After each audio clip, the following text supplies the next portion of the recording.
அனைவருக்கும் அன்பு வணக்கம். அப்பாடா, இனிமே தமிழக மக்களுக்கு பிரச்சனையே கிடையாதுங்க. என்னன்னு கேட்டீங்களா, நாங்க அந்த ஒரு தெலுங்கு பேசுறவங்க கிட்ட சிக்கி சின்னாபின்னமாகி கொண்டிருக்கும் தமிழக மக்கள், அவங்களெல்லாம் காப்பாத்துறதுக்கு கபால்னு வந்து குதிப்பாரு ஹீரோ. என்ன படம்? குருவியா? அதுல வில்லன்கள்லாம் தெலுங்கு பேசுறவங்க தானே? கரெக்ட், அதைத்தான் நான் சொன்னேன். அந்த மாதிரி ஐயோ நமக்கு விடிவு காலமே கிடையாதா அப்படின்னு ரொம்ப வருஷமா ஏங்கிட்டு இருந்தாங்க தமிழக மக்கள். எதுக்காகன்னா, இந்த சினிமால இருந்து யாராவது ஹீரோ நம்மள வந்து காப்பாத்த மாட்டாங்களா? ஏன்னா தமிழக மக்களை பொறுத்த வரைக்கும் பிரச்சனைகளை சால்வ் பண்ணணும் அப்படின்னா, அது சினிமால ஹீரோ எப்படி வந்து டைரக்டர் சொல்றபடி சால்வ் பண்றாரோ, அவரால மட்டும்தான் நிஜத்திலையும் பிரச்சனையை சால்வ் பண்ண முடியும் அப்படின்னு கண்ண மூடி நம்புறோம். பல வருஷமா நம்ம இப்படிதானே நம்பி நிக்கிறோம். அது மட்டும் இல்ல, ஊடகங்களும் வந்து இந்த கருத்தை அப்படியே நம்ம மூளையில கொண்டு போய் திணிச்சு வச்சுக்கிறாங்க.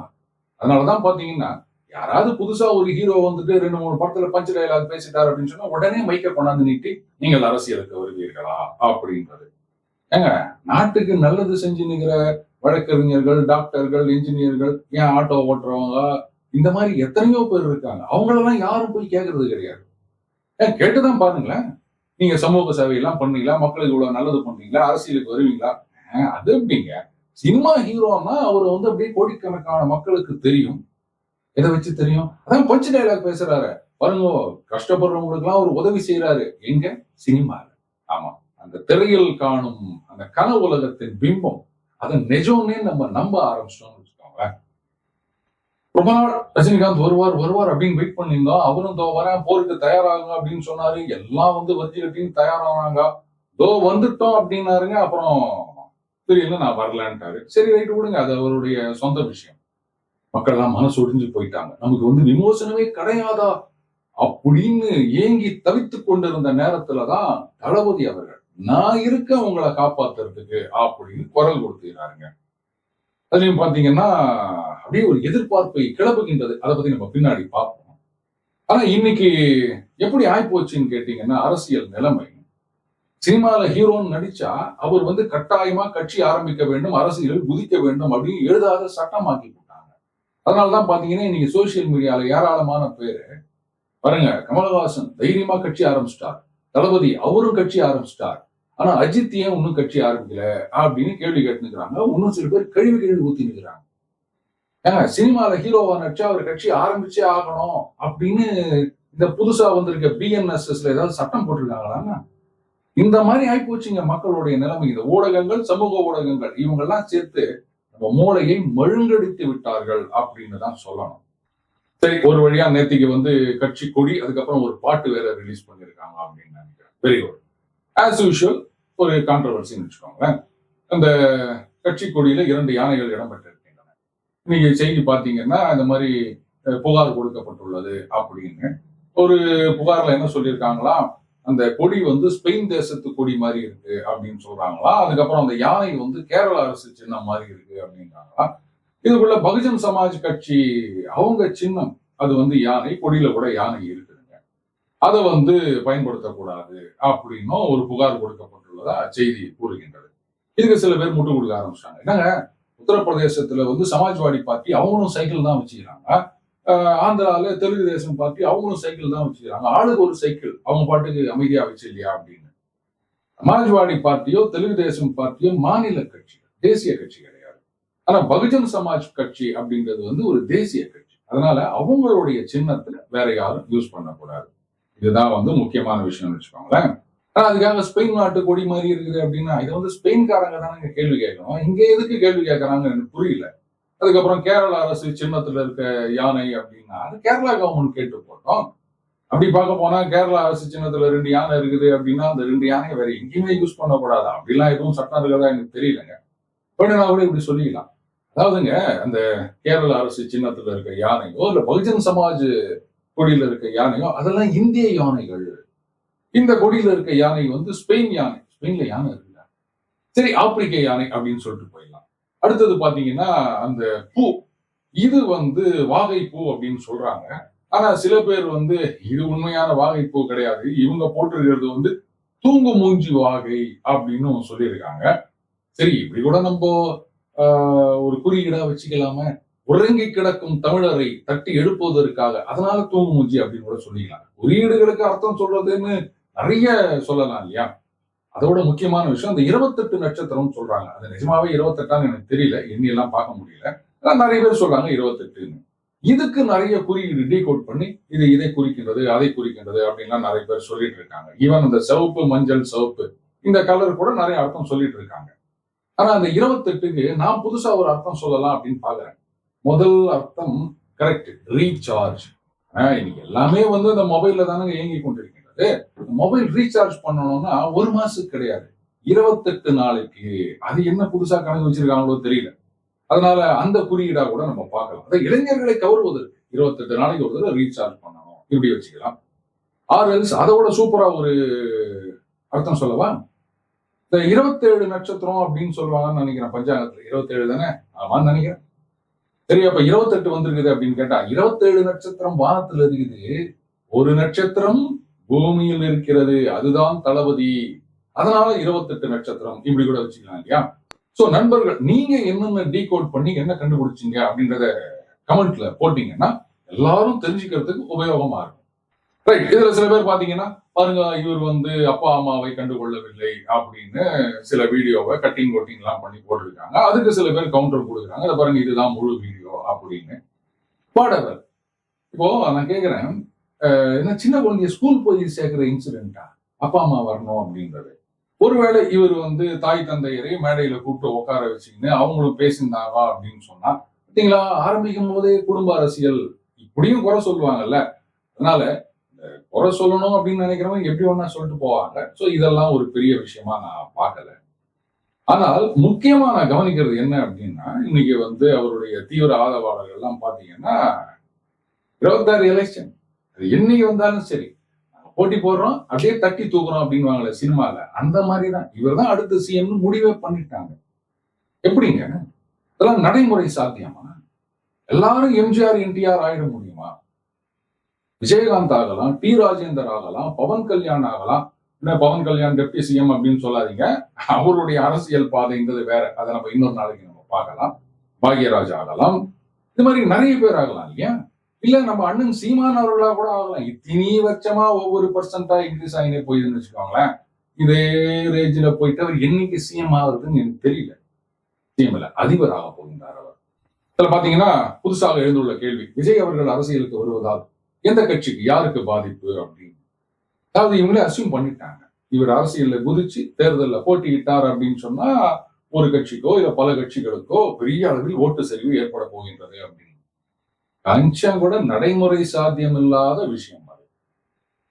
தமிழகத்தை எடுத்துட்டீங்கன்னா திமுக 22%, அதிமுக 21%. இவங்க ரெண்டு பேருமே 43% ஓட் பேங்க், கோர் ஓட் பேங்கா வச்சிருக்காங்க.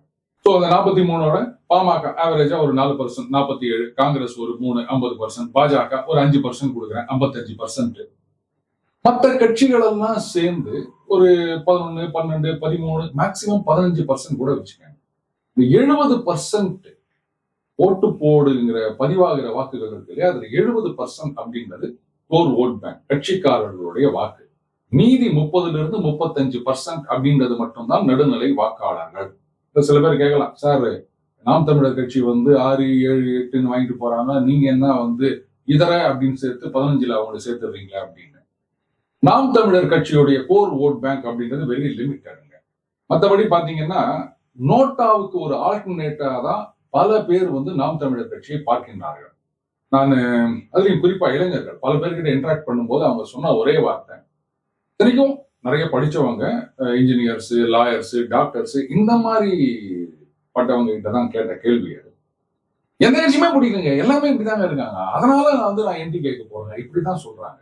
சரிங்க, அந்த கட்சி தலைவர் இந்த மாதிரி எல்லாம் பேசியிருக்காரு, இதுக்கு என்ன சொல்றீங்க அப்படின்னா, சொல்ல போனா அந்த மாதிரி அந்த வெளிநாட்டுல இவர் கைது போட்டு கொடுத்தா அவங்களுக்கு வந்து விசா கொடுக்குறாங்க, சிட்டிசன்ஷிப் கொடுக்குறாங்கன்னு சொன்னாரு. அதெல்லாம் கேட்டா உங்களுக்கு தெரியும், ஏன்னா அவரை ஃபாலோ பண்றது கூட கிடையாது. ஆனா ஒரு விரக்தியில, வெறுப்புல, ஒரு கோபத்துல அவருக்கு போடுறாங்க. சோ அதனாலதான் அதர்ஸோட நான் அவங்களை சேர்த்தேன். இப்ப சொல்லுங்க, விஜய் அவர்கள் கட்சி ஆரம்பிச்சு எலெக்ஷன்ல போட்டி போடுறாருன்னு சொன்னா உடனே திமுக ஆதரவாளர்கள்லாம் அந்த அவங்க 22%ல ஒரு 4%, 5% அப்படி இந்த பக்கம் போயிடுவாங்களா? இல்ல அதிமுக, பாஜக, காங்கிரஸ், பாமக இந்த கட்சியில இருந்து அந்த பக்கம் போயிருவாங்களா? நடக்கவே நடக்காது. அப்ப அந்த மீதி 30% நியூட்ரல் ஓட்டர்ஸ் இருக்காங்க பாருங்க.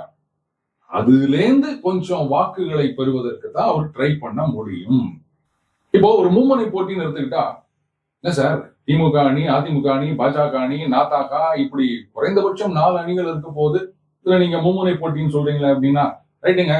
ஒரு சில பேர் சந்தோஷப்படட்டமே. அதுக்காகவாது இங்க பாருங்க, தமிழ்நாட்டுல 2 திராவிட கட்சிகள் மட்டும்தான் அப்படியே வச்சுப்போம். திமுக, அதிமுக. அப்போ விஜய் அவர்கள் போட்டி போடுறார் அந்த கட்சி அப்படின்னு சொன்னா, ஒரு மும்முனை போட்டியில குறைந்தபட்சம் 35% ஓட்டாவது வாங்கினா மட்டும்தான் ஆட்சியை பிடிப்பதற்கு ஒரு சின்ன பாசிபிலிட்டி. அதுவும் எப்பன்னு கேட்டீங்கன்னா, மீதி 2 அணிகள் இருக்கு இல்லையா, அவங்களும் வந்து கிட்டத்தட்ட அந்த 33, 34 இந்த மாதிரி வரணும். அந்த மீதி 2 அணில ஒண்ணு வந்து 40% வாங்கி ஒருத்தர் வந்து 20% வாங்குறாருன்னா இந்த 35 செல்லாது. புரியுதுங்களா? அதனாலதான் சொன்னேன், மினிமம் 35 வாங்கினா ஆட்சி அமைப்பதற்கு ஒரு சின்ன சான்ஸ் இருக்குது அப்படின்னு சொல்லி. மொத்த நியூட்ரல் ஓட்டர்ஸே மேக்சிமமே 35 தான் இருப்பாங்க அப்படின்னு சொல்லும் போது, அப்படின்னு ஒட்டுக அத்தனை பேரும் இவருக்கு போய் ஓட்டு போட போறாங்க. எல்லாரும் எம்ஜிஆர், என்டிஆர் ஆயிர முடியுமாங்க? எம்ஜிஆர் எத்தனை வருஷமா அரசியல்ல இருந்தாரு, எம்எல்ஏவா இருந்திருக்காரு, எம்எல்சியா இருந்திருக்காரு, கட்சி ஆரம்பிச்சு எத்தனை வருஷம் நூக்கன் காணர்லாம் அவர் வந்து பயணப்பட்டு இருக்கின்றார். எத்தனை இடத்துல நேரங்காலம் பார்க்காம அவர் போய் கொடியேற்றி இருக்காரு. இன்னைக்காவது பவுன்சர் புடை சூழ போயிருக்காரு எம்ஜிஆர். தலைவர் வரார், ஒதுங்கு ஒதுங்கு ஒதுங்கு அப்படிலாம் எம்ஜிஆர் அவர்களை யாருமே பார்த்திருக்க முடியாது. மேபி முதலமைச்சர் ஆன பிறகு அந்த செக்யூரிட்டி புரோட்டோகால் இருந்திருக்கலாம். ஆனா அதுக்கு முன்னாடி தொண்டர்களோட ஒன்றாக நெருங்கி பழகினவர் எம்ஜிஆர். அவருடைய ராமாவரம் தோட்டத்துக்கு போனா, பசியோட போனா வயிறு நிறைய திருப்தியா சாப்பிட்டுட்டு வரலாம் அப்படின்ற நம்பிக்கை அத்தனை பேர் இருந்தது. அங்க இருக்கிற அடுப்பு வந்து அணையாத அடுப்புன்னு சொல்லுவாங்க. அவரு வந்து ராமாவரம் தோட்டத்துல 20 அடிக்கு ஒரு கேட்டு போட்டு உள்ள என்ன இருக்குதுன்னு கூட வெளில தெரியாமலாம் அவர் பண்ணது கிடையாது. அதனால எம்ஜிஆர் ஆகணும் அப்படின்ற நினைப்பே இங்க யாருக்குமே வரக்கூடாது. முதல்ல அதை சொல்லிக்கிறேன். அடுத்தது அரசியல் அப்படின்றது ஒரு சீரியஸ் இஷ்யூ. ஆனா அதையும் வந்து சினிமா மாதிரி பண்ணிட்டு இருக்காங்க பாருங்க. அதைத்தான் நான் காமெடி ஆஃப் ஆல் டைம்ஸ் அப்படின்னு நான் சொன்னேன். என்ன கேட்டீங்கன்னா, கட்சி ஆரம்பிக்கணுமா, நல்லா ஆரம்பிங்க. இதே மாதிரிதான் வந்து கமல்ஹாசனும் மானியமா அப்படின்னு ஆரம்பிச்சாரு. பைதவே இன்னைக்கு வந்து மானியமா செயற்குழு கூடுகின்றது அப்படின்ற ஒரு மிகப்பெரிய செய்தி. நான் நினைக்கிறேன் இந்த செய்தியை டைவர்ட் பண்ணணும் அப்படின்றதுக்காகத்தான் மந்திரி சபை மாற்றம் அப்படின்னு ஏதாவது பண்ணாங்களோ. ஏன்னா செயற்குழுல என்னென்னலாம் முடிவெடுக்க போறாங்களோ அது உலகநாயகனுக்கே தெரியாது. அது வெளில தெரிஞ்சிடக்கூடாதுன்றதுக்காக யாரோ சதி பண்றாங்க போல இருக்கு. சரி, இருந்துட்டு போட்டோம். அதையும் மீறி உலகநாயகனுடைய செயற்குழு முடிவுகள் வெளில வரும் அப்படின்னு நம்புறேன். அதே மாதிரி விஜயகாந்த் அவர்கள் வந்து வருவாரான்னு நினைச்சிருந்தாங்க. கட்சி ஆரம்பிச்சிட்டாங்க. ஆனா இங்க சினிமா பாணியில இந்த teacher, trailer, first look, poster, song, album release என்னங்க இதெல்லாம்? கட்சியோட பேரை ஒரு தடவை அறிவிப்பாங்களாம், அதுக்கப்புறம் கொடியாம், அதுக்கப்புறம் பாட்டாம், அதுக்கப்புறம் கொள்கை அப்படின்றது இன்னொரு நாளாம். இதெல்லாம் ஹைப் கிரியேட் பண்றாங்க. மக்கள்லாம் வந்து அப்படியே எதிர்பார்ப்பின் உச்சத்துக்கு போவாங்க அப்படின்னு. சினிமால வந்து கிளைமேக்ஸ் வரைக்கும் அப்படியே பில்டப் பண்ணிட்டு போவாங்க பாருங்க. அந்த மாதிரியே அரசியலையும் பண்ணலாம் அப்படின்னு நினைக்கிறாங்க போல. ஆனா இதே சினிமா உலகத்துல இதே மாதிரி நிறைய முன்னுதாரணங்கள் இருக்கின்றன. ஏகப்பட்ட ஹைப்பு கொடுக்கப்பட்ட படங்கள்லாம் சுத்தமா ஊத்திக்கின்னு போனதையும் நம்ம பார்க்கிறோம். ரஜினிகாந்த் அவர்கள் படமே வந்து ஒரு சில படங்கள் அட்டர் பிளாப். அது வந்து அவங்க ஒத்துக்க மாட்டாங்க. பட் பின்னாடி வந்து அவ்வளவு நஷ்டம் வந்தது, அவர் திருப்பி கொடுத்துட்டாரு அப்படின்னு. அப்ப நஷ்டம் வந்ததுன்னா பிளாப்பும் தானே அர்த்தம். சோ அந்த மாதிரியும் நடந்திருக்கின்றது. ஹைப்பு மட்டுமே ஒரு படத்தை ஓட வைக்காது. அதே சமயத்துல ஹைப் இல்லாத பல படங்களும் இங்க வெற்றி கொடி நாட்டி இருக்கின்றது சமீப காலங்கள்ல கூட. சோ அதையும் நம்ம ஞாபகம் வச்சுக்கணும். ஜோக்கர் படத்துக்கு என்ன ஹைப் கொடுத்தாங்க, அதுல நடிச்சவங்க எல்லாம் யாரு என்னன்னு யாருக்குமே தெரியாது. நன்றாக பேசப்பட்ட படம், கூடவே கமர்ஷியலாவும் சக்சஸ் ஆன ஒரு படம். அதனால இந்த ஹைப்புகள்லாம் வந்து எதிர்வினையை கூட தோற்றுவிக்கும். அதையும் ஞாபகம் வச்சுக்கணும். சத்யன்னு ஒரு நடிகர், சத்யராஜ் அவர்களுடைய சொந்தக்காரன் நினைக்கிறேன். அவர் மொத படத்துல ஹீரோவா இன்ட்ரோடியூஸ் ஆவாரு. அம்மா என்ன பில்டப் பண்றீங்க. முதல் சீன்ல அவர் வரும்போது அவர் அப்படியே ஓடி வர கால் மட்டும் காமிப்பாங்க, அவர் ஷோ மட்டும் காமிப்பாங்க. அப்படியே ஓடி வந்து அந்த ஓடுற பஸ்ல அப்படி ஏறி காலை வைப்பாரு. கொஞ்சம் கொஞ்சமா அப்படியே மேல மேல மேல பில்டப் பண்ணி போயிட்டு அவர் அப்படி வந்து நிப்பாருங்க, அவர் முகத்தை காமிப்பாங்க. ஆனா இன்னைக்கு அதான் இந்த ஓவர் பில்டப் சந்தான மாநில சொல்றதுன்னா எதுக்குமே ஆவாது அப்படின்றத ஞாபகம் வச்சுக்கணும். யார் ஒன்னும் அரசியலுக்கு வரலாம், அதை வந்து யாரும் தடை சொல்ல முடியாது. ஆனா அரசியலுக்கு வந்தா அரசியல் பண்ணணும். சினிமா மாதிரியே பண்ணிட்டு இருந்தா என்னங்க அர்த்தம்? இப்போ ஒரு சினிமா துறையில ஒருத்தர் இருக்காருங்க, அவர் வந்து நாளைக்கு நீட் எக்ஸாம் எழுதி எம்பிபிஎஸ் பாஸ் பண்ணி டாக்டர் ஆயிடுறாருன்னு வச்சுக்காங்களேன். அது சர்ஜரி பண்ண போறாரு அப்படின்னு சொன்னா அடே அந்த ஸ்கால்பலை இப்படி தூக்கி போட்டு குடிக்கிறது, இல்லை இப்படி போட்டு அப்படி போட்டு இப்படி எல்லாம் பண்ணிட்டு இருந்தா என்ன பண்ணுவாங்க? அந்த ட்ரைனிங் போதே எப்பா நீ இது சரிப்பட்டு வர மாட்டா போயிட்டு வா சொல்லுவாங்களா மாட்டாங்களா? நீங்க சினிமா நடிகராக அதெல்லாம் அங்க கேமரா முன்னாடி வச்சுக்கோங்க. இந்த இடத்துல அதெல்லாம் கொண்டு வராதீங்க. கரெக்டா? ஏன்னா இது உயிரோடு சம்பந்தப்பட்ட விஷயம். அது மட்டும் கிடையாது. நீங்க சினிமாவை அப்படியே அரசியலுக்கு கொண்டு வரீங்க அப்படின்னு சொன்னா இது கோடிக்கணக்கான மக்களின் வாழ்வோடு சம்பந்தப்பட்ட விஷயம். எல்லாத்தையுமே வந்து சினிமா ஆக்கினுங்கிறீங்க. இதைத்தான் நான் சொல்றேன் காமெடி ஆஃப் ஆல் டைம் அப்படின்னு. இப்ப அந்த டீசரு, ஃபர்ஸ்ட் லுக்கு, ட்ரெய்லரு இதெல்லாம் ரிலீஸ் பண்றாங்க அப்படின்னு சொன்னா இதெல்லாம் அந்த ரசிகர்கள் மட்டும்தான் காத்து நிற்கிறாங்க. அப்படியே ஒட்டுமொத்த ஜனங்களும் even for that matter cinema ரசிகர்கள் கூட இந்த ஹீரோவோட ஃபர்ஸ்ட் லுக் வருதா அப்படின்னு பார்க்க போறது கிடையாது. சினிமா வந்தா போய் பார்த்துக்கலாம் அவ்வளவுதான். உங்களுடைய தீவிர ரசிகர்கள் ஒவ்வொரு ஹீரோவுடைய இல்ல ஹீரோயினுடைய இல்ல வில்லனுடைய தீவிர ரசிகர்கள் மட்டும்தான் இந்த மாதிரி விஷயத்தெல்லாம் ஆர்வத்தோட பாக்குறது அப்படின்னு வச்சுக்கோங்க. அடுத்தது பொழுது போகாம வேற எதுவுமே இல்ல ரைட்டு எதையோ ஒண்ணு பார்ப்போமே அப்படின்றவங்க அவங்க எல்லாம் ஆதரவாளர்கள் யாரும் நினைச்சிடக்கூடாது. அதனாலதான் பல படம் ஊத்திக்குதுன்னு வச்சுக்கோங்க. ஸோ அதே மாதிரி இப்ப பாத்தீங்கன்னா ஒரு செய்தி பார்த்தேன், இந்த கோட்டுன்னு ஒரு படம் வருதா, என்ன ஆடுன்னு ஒரு படம் எடுக்கிறாங்க, ஆடு ஜீவிதம் அப்படின்னு ஒரு படம் மலையாளத்துல வந்துருங்க. இது என்ன ஆடுன்னு பார்த்தா greatest of all time. Super. நமக்கு நாமே இந்த மாதிரி ட்ரம்பட் ஊதிக்கணும் அப்படின்னு நினைக்கிறேன். அதுல வந்து தியேட்டர்ல எல்லாம் கட்சி கொடியை அதை கொண்டு போயிட்டு அதை வந்து மக்களிடம் கொண்டு செல்ல வேண்டும் விளங்கிடும். அதுக்கப்புறம் அந்த கொள்கை விளக்கத்துக்கு தனியா ஏதோ ஒரு நாள் அனௌன்ஸ் பண்ணாங்க போல. என்ன கொள்கை? இன்னைக்கு இருக்கிற கட்சிகள் கிட்ட போயிட்டு உங்க கட்சியோட கொள்கை என்ன அப்படின்னு சொல்லிட்டு அந்த சாதாரண தொண்டர்கள் கிட்ட போய் கேளுங்க. கொள்கையெல்லாம் என்ன இருக்குதுங்க, எனக்கு ஒரு பிடிச்சிருக்குது அவ்வளவுதான். ஆனாலும் அந்த கொள்கை விளக்கம் அப்படின்றது ஒரு சம்பிரதாயங்களை போயிடுச்சுன்னு வச்சுக்கோங்களேன். அந்த கட்சிக்குன்றது ஒரு கான்ஸ்டிடியூஷன் இருக்கணும். அதுக்கப்புறம் பெரும்பாலும் தமிழகத்துல பாத்தீங்கன்னா அந்த பொதுச் செயலாளர் அப்படின்வாங்க. அதிமுகல கூட திமுகலையும் முதல்ல அப்படிதான் இருந்தது. அதுக்கு வேற காரணங்கள் இருந்தன. அதுக்கப்புறம் தலைவரா கலைஞர் வந்துட்டாருன்னு வச்சுக்காங்க. ஏன் இந்த பொதுச் செயலாளர் அப்படின்னு சொல்றாங்கன்னா அதுல அந்த கம்யூனிஸ்ட் ஹேங் ஓவர். ஏன்னா கம்யூனிஸ்ட் நாடுகள்ல வந்து அந்த ஜெனரல் செக்ரட்டரி அப்படின்ற போஸ்ட் தான் வந்து ரொம்ப பவர்ஃபுல்லான போஸ்ட். ஸோ அதே மாதிரியே இங்கேயும் வந்து பொதுச் செயலாளர். ஏன்னா நாங்களும் கம்யூனிஸ்ட் அப்படின்னு சொல்லியிருந்தாங்க. கம்யூனிஸ்ட்னா என்ன அர்த்தம்? உங்ககிட்ட 3 இட்லி இருந்தது அப்படின்னா 2 இட்லி தின்னுட்டு 1 இட்லி இன்னொருத்தருக்கு கொடுக்கணும். இது கம்யூனிசம். அப்படிதான் நமக்கு சினிமாவில் சொல்லி கொடுத்துக்கிறாங்க. ஆனா உங்ககிட்ட இவ்வளவு பெரிய ஊடு இருந்தது அப்படின்னு சொன்னா அதுல வந்து பாதிய மத்தவங்களுக்கு கொடுங்க. அது கம்யூனிசத்துல வராது அப்படின்னு நினைக்கிறேன். அதனாலதான் யாரும் அதை செய்யறது இல்லை. ஆனா இந்த மீட்டிங்ல ஒரே ஒரு விஷயம், நல்ல விஷயம் நான் கவனிச்சேங்க.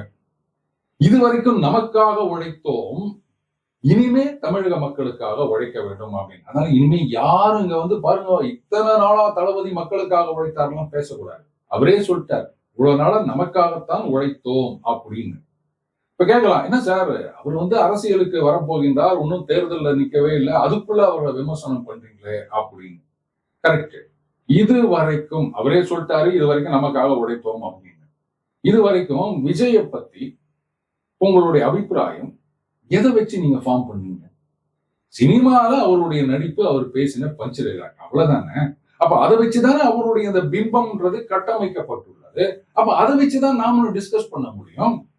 இது வரைக்கும் அவருக்கு என்ன பொது சேவை பண்ணாருன்னு சொல்லுங்க சார். அவருடைய ரசிகர் மன்றத்துல வந்து இது பண்ணாங்க அது பண்ணாங்க அப்படின்னா அதுவே ஒரு கான்ட்ரவர்சி வந்தது. ஏதோ ஒரு இடத்துல ஏதோ வீடு கட்டி கொடுக்காங்க அப்படின்னும் போது அந்த புஷி ஆனந்த் அவர்கள் வராரு. அப்ப பத்திரிகையாளர்கள் எல்லாம் கேட்கிறாங்க, சார் ரசிகர்கள் எல்லாம் சேர்ந்து தானே கட்டினாங்க, நீங்க என்ன அவர் கட்டி கொடுத்தாருன்னு சொன்ன உடனே முதல்ல அவரால் சரியா பதில் சொல்ல முடியல. அதுக்கப்புறம் சமாளிச்சீங்கன்னா சொல்றாரு அவர் கொடுக்கலன்னு உங்களுக்கு தெரியுமா? இதெல்லாம் என்னங்க கேள்வி? காலு குத்தும் தானே. அதை பாருங்க அந்த ரசிகரையே கூப்பிடுறப்பா வாப்பா உனக்கு யாரு காசு கொடுத்தாரு, தளபதி தானே கொடுத்தாரு, அதை சொல்லு அப்படின்னு சொல்லிருக்க வேண்டியதானே. அதை விட்டுட்டு அவர் கொடுக்கலன்னு உனக்கு தெரியுமா? இப்படி எல்லாம் குறுக்கு கேள்வி கேட்டா உடனே பின்னாடி இந்த கை தட்டுறதுக்கு ஒரு கும்பல். இந்த மாதிரி கை தட்டுறவங்க தான் எல்லாரையும் கவுத்து விட்டு போறாங்க. அதை ஞாபகம் வச்சுக்கணும். இதுல நேற்று இன்னொரு ட்வீட் ஒண்ணு பார்த்தேன். இந்த மாதிரி அந்த கொடி பாடல் அதை ரிலீஸ் பண்ணும்போது பக்கத்துல அவர் உட்கார்ந்து கொண்டு அப்படியே கண்களில் கண்ணீர் வழிந்து கொண்டு இருந்தது. இதுக்கு என்ன கண்ணீர்ன்னு எனக்கு ஒண்ணும் புரியலங்க. புகை வந்ததா, கண்ணுல தண்ணி வந்துச்சா, அப்படியே பயங்கரமான ஹைப்பு பில்டப், சென்டிமெண்டலா நம்மளெல்லாம் கரைக்க பாக்குறாங்களாம். இதெல்லாம் வேலைக்காவது வச்சுக்கோங்க. 26 எலெக்ஷனுக்காக நானும் காத்து நிற்கிறேன். எதுக்காகன்னா, இனிமே அந்த ஹேமநாத பாகவதர் சொல்லுவார் பாருங்க, இனி பாண்டி நாட்டில் யாரும் வாய் திறந்து பாடக்கூடாது. அந்த மாதிரி யாருக்கும் ஆஹா நம்ம ஹீரோ ஆயிட்டோம், பெரிய சக்சஸ்ஃபுல் ஹீரோ, நாம கட்சி ஆரம்பிச்சு கபால்னு அரசியல்ல குதிச்சோம் அப்படின்னு சொன்னா நாம தான் அடுத்த சிஎம் அப்படின்னு நம்பிக்கின்னு யாரும் இந்த பக்கம் வந்துடக்கூடாது. அதுக்காகவாது 26ல இவங்க தேர்தலில் போட்டியிடணும் அப்படின்னு நான் ரொம்ப ஆவலா காத்துக்கிட்டேன். ஆல் சடன் நேற்று ஏதோ சாங் ரிலீஸ் பண்ணியிருக்காங்களா, எலெக்ஷனுக்கு ஒன்று 2 வருஷம் இருக்கு இல்லையா? ஸோ அது வரைக்கும் நம்ம அந்த பாட்டை பாடிக்கினே அப்படியே ஒரு மகிழ்ச்சியில் இருக்கலாம் அப்படின்னு நினைக்கிறேன். அதுக்கப்புறம் கேட்குறீங்களா? அதுக்கப்புறமும் இப்படியே பாடிக்கினே இருக்க வேண்டியதுதான். நம்ம பழப்பு அவ்வளவுதான். மீண்டும் அடுத்த பதிவு சந்திப்போம். வணக்கம்.